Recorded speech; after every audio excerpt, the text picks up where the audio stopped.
నీ గోల్ ఏంటో చెప్పు. యాక్చువల్లీ నాకు గోల్ అంటే ఏం లేదు, ఇలా ట్రాన్స్ లైఫ్ వచ్చాక ఇలాగో ఫ్యామిలీకి దూరం అయిపోయాము.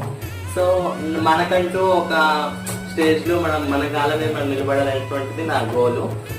సో నేనైతే యూట్యూబ్ ఛానల్ క్రియేట్ చేయాలనేసి నేనైతే ఎంచుకున్నాను.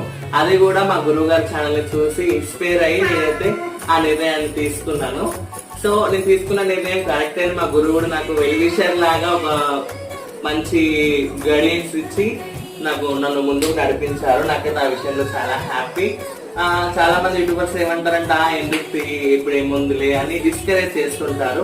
కానీ మా గురువు గారు నాకు చాలా వెన్నంటూ ఉండి నాకు సపోర్ట్ ఇచ్చారు. ఆ సపోర్ట్ నేను ఎప్పుడు ఎల్లవేళలా కృతజ్ఞతరాలై ఉంటానని కోరుకుంటున్నాను. అండ్ మా గురువు గారి ఛానల్ ని ఎలాంటి సబ్స్క్రైబ్ చేశారో నా ఛానల్ ని కూడా అలాగే సబ్స్క్రైబ్ చేస్తున్నారు, నాకు సపోర్ట్ ఇస్తున్నారు. మీ అందరికీ thank you so much. Okay బంగారం, తప్పకుండా మన ఎస్ఆర్ విలేజ్